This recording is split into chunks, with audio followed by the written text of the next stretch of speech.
Hey guys, thank you so much for clicking on this video. My name is Chris, and I just got done watching Captain Marvel. With Captain Marvel, we follow the story of Carol Danvers set in the 1990s as she journeys to Earth to find the solution between a war of two alien races. From here, she'll come in contact with Nick Fury, Agent Coulson, and imprint herself in this Marvel Cinematic Universe. And that's all pretty much said without giving any spoilers to you guys. Now look, I know there's a lot of controversy right now going on with this Captain Marvel movie, but I don't care about that. I know what Brie Larson said, and it's all been taken out of context. She does not hate white guys.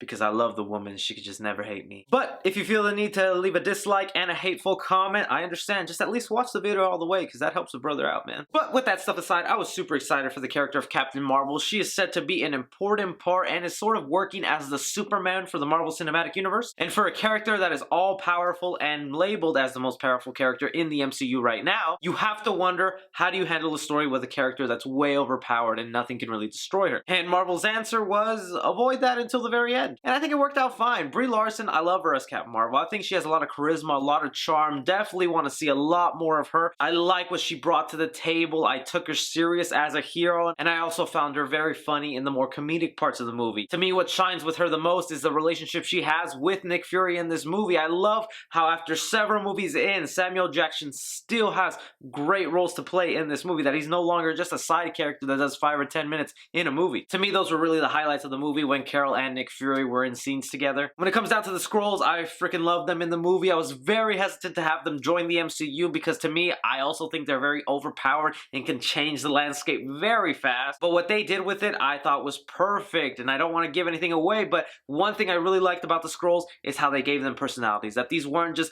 cutthroat, one-dimensional alien beings, that they actually had layers to them. I flinched at first when they gave them all this personality, but then as you go along with it, you're like, this is just a regular person, man. Plus, their shape-shifting effect, I think, is really well done in this movie as well. When it comes to things I didn't completely love about the movie is the way they handled the origin story. Now, typically now with all these superhero movies we have, they try to mix it up. You can't just have the same beginning, middle, and end of a linear origin story because it's boring now. So with that said, they really do a different way of telling her backstory while still trying to tell the main present story at the same time. And I felt it really jumbled and messed the movie up. Obviously, I want to know where she comes from and how she got her powers, but I did feel they overdid it. That I got the general idea of where she came from and what was happening very early into the movie. And they still have those flashbacks throughout the movie and try to give you all these revelations that aren't really all that surprising. And being that this movie takes place in the 90s before a lot of the Marvel movies, the movie also feels the need to explain things that fans weren't really wondering about. Things to me that reminded me of the Han Solo movie where they explain how he got his name, how he got his jacket, just every little detail like that.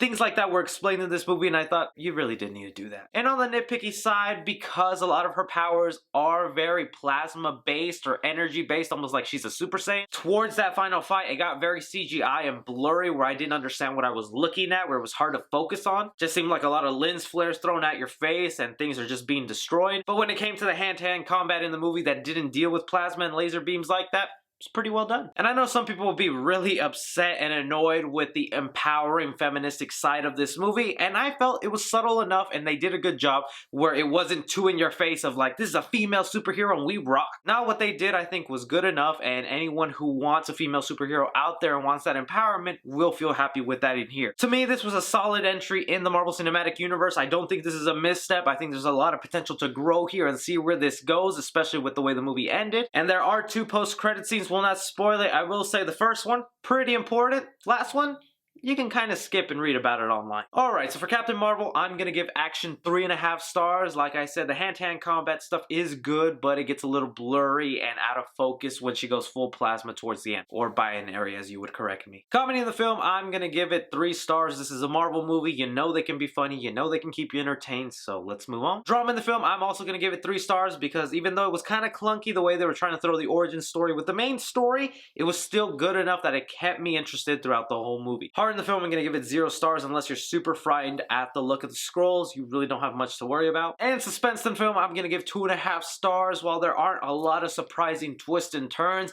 the stuff that is revealed was stuff you sort of saw coming. Casual fans, I'm going to give it an A+. Cinephiles, I'm going to give it a B-.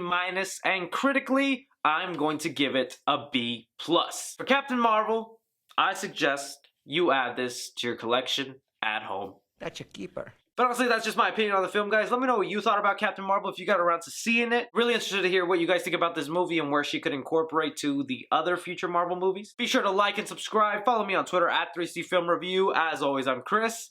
Take care.